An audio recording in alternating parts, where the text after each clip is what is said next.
This video is for entertainment purposes only. I'm doing an oil change on my 2007 VTX 1300r motorcycle.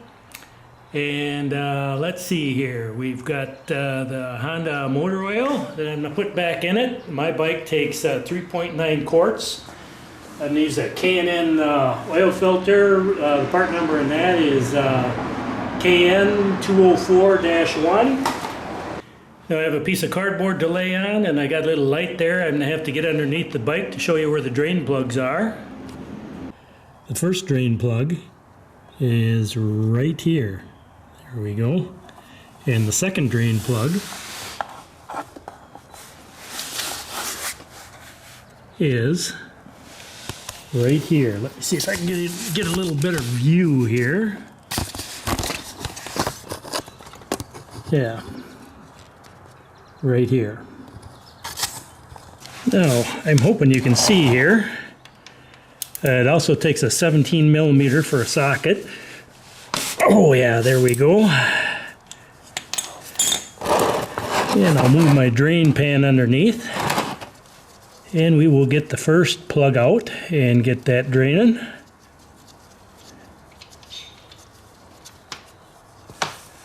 And there we go. And looking at the oil coming down there, it does not look too bad at all, which makes me very happy.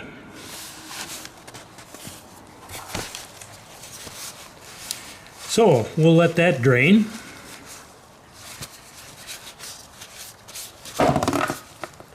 And we'll drop the drain plug here.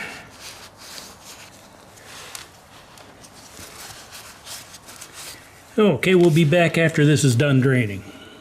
Okay, that's just slowly dripping up there, so it's kind of pretty well under control.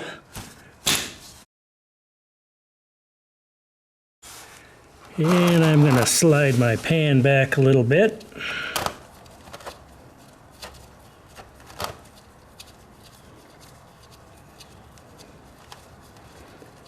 And we'll take the second bolt out.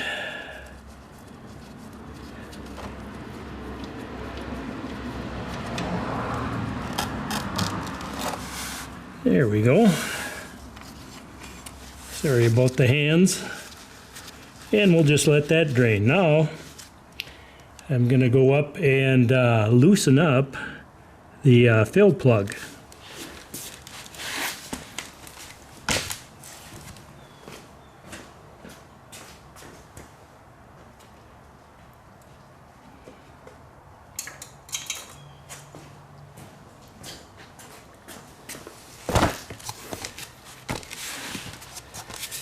I guess I could have probably done that to start out with, but what that does is that just lets air get into the crankcase. I should have probably done that first, but that worked out okay. And now I'm not going to sit and bore you while this drains, but I like to let mine drain pretty good. I'm in no hurry today. I actually like doing work on my bike, so it's very relaxing to me. So I don't rush myself. I just take my time and enjoy it. So we'll be back in a little bit. And I think we're pretty done draining here. I do have a new sealing washer. And the one thing that you gotta check is make sure that the old washer came off. The back one, the washer's still on it. This one, it came off. So that is one thing you gotta keep an eye on. So I'll put that on, and now I'll see if I can't get that washer off the back. Okay, now I have my bolt and my sealing washer on for the back drain bolt. So we'll get that put in there. And then I'm going to have to get my torque wrench in here and get them torqued.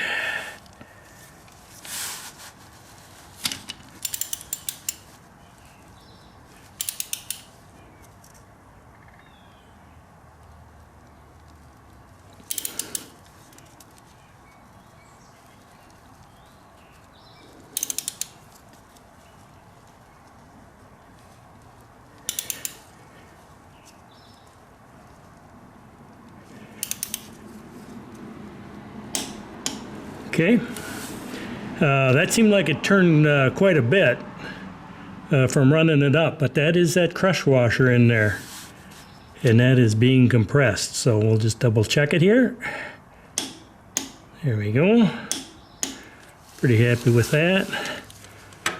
Now, I'll see if I can get on here. There we go. Oh, we're kind of on the frame there, but we're pretty good right there. So we got the front bolt torqued up. Now it's time to change the oil filter. Now looking at the back of the bike, we have the oil filter wrench right here. And I cannot, oh yeah, that's tight. I do not have an oil filter wrench small enough to get that. So what I'm going to do is hopefully I can get this chain vice grip on there. I don't know if this is going to work or not. We are going to try it.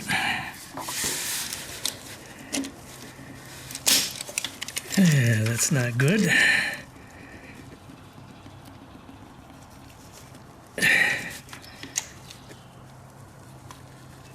Wow.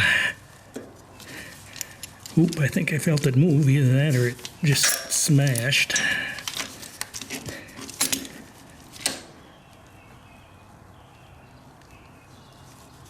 Oh, yeah. That's one tight mamma jamma.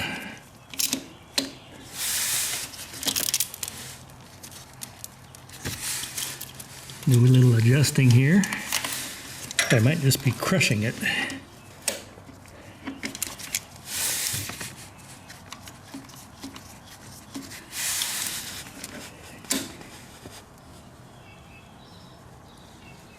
Wow. I'd hate to meet that guy in a dark alley. Or girl, I guess. Nowadays you can't be too specific about that anymore. Nope, I gotta tighten that up a little bit more.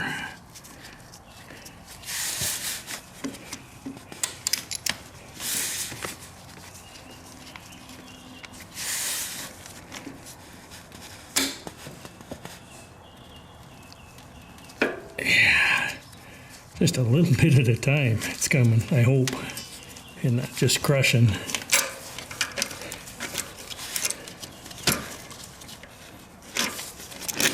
I suppose if I jack this up it'd make it easier, but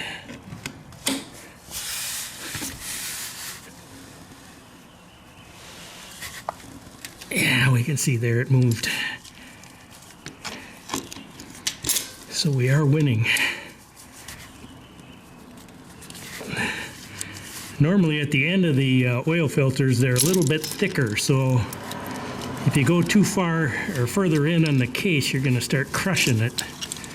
And that's exactly what I did there. You know, let me try this once now.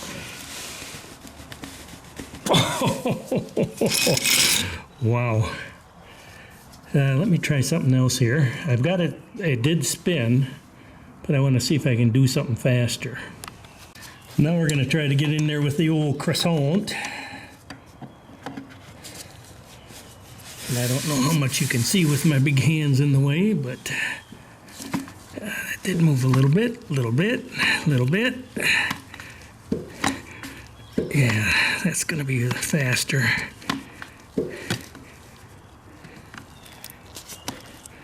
So always be prepared with plan B.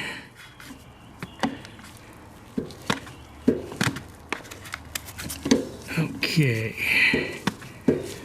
now let me push this other wrench out and get my oil pan moved in, and I think I can take it off by hand. Yes sirree, George, there she comes.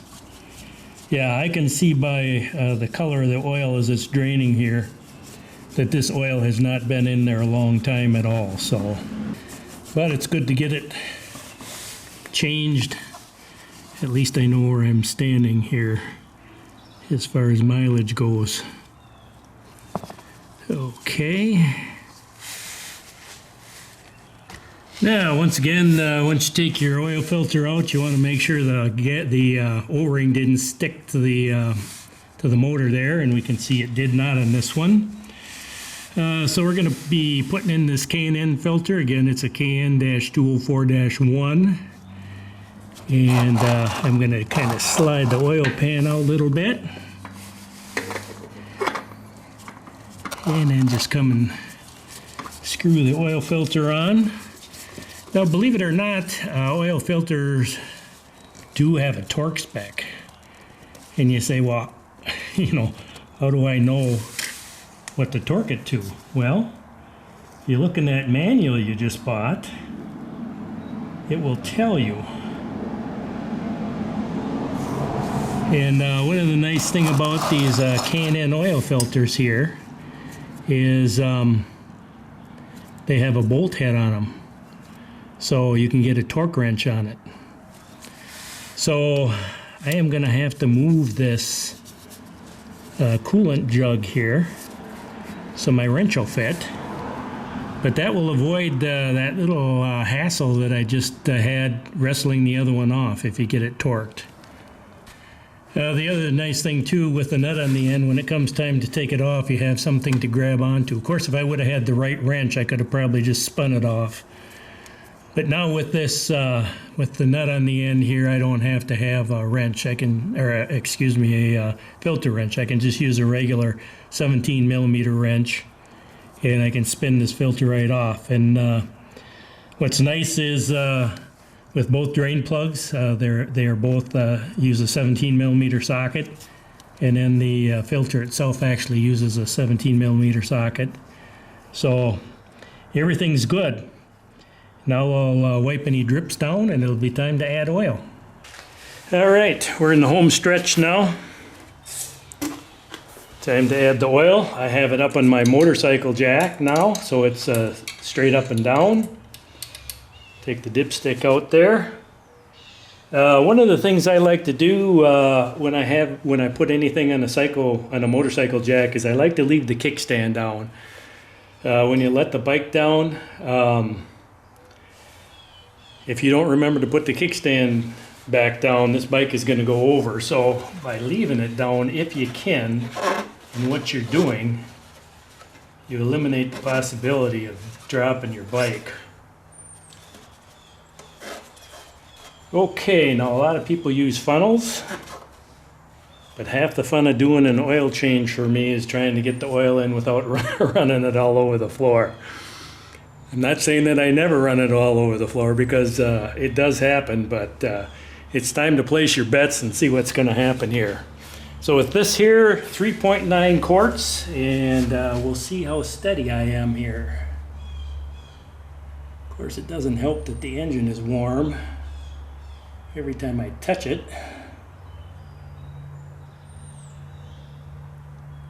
So far, so good. I used to run Mobile 1 20W50 in all my bikes, but I had some Yamahas, and I found out that when I got around the red line there, the oil light would come on. And so I switched to Yamalube, and I did not have that problem. Not saying that Mobile 1 is not a good oil, that is an excellent oil. But ever since I ran into that, actually with two different bikes, I started putting the OEM oil in it, and I have not had any issues. The other thing you don't want to do, you don't want to put regular motor oil in your bike. If you've got clutches that run in the motor oil, and you put regular motor oil in, your clutches will start slipping. So you want to go with the regular motorcycle oil.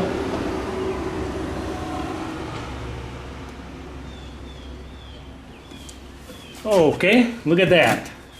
Anyone that bet against me, you better pay up. So now what I'm going to do is I'm going to start it up. So we will put the cover back on there. I got to go grab the key.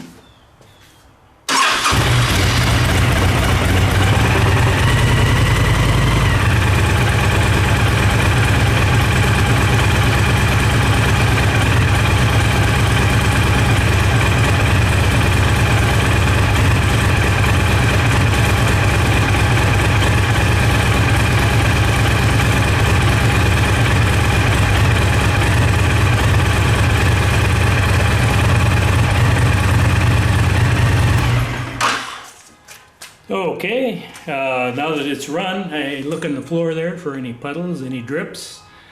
Let's see here. What I'm going to do is let the oil settle for a little bit, and then I will check it. And on my bike, the way you check it is you pull the fill cap out, and what you do is you just drop it right down to there. You don't thread the cap in. And then you pull it out, and it should be between the spot here. Let's see here.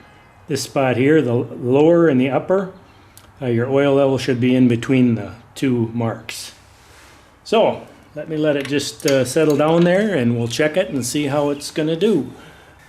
And now we're going to check it. It's been sitting here for a while, and I had to confess I had to go in and get my reading glasses. So I'll clean the stick off, put it back in, and check it. Oh, that is nice. That is nice. So we are good. So we'll put the fill cover back on. Now what I'm going to do is I've got a, what I like to do is I like to keep a journal of when I do stuff. So I will mark down the rear drive oil change, and I will mark down the oil change.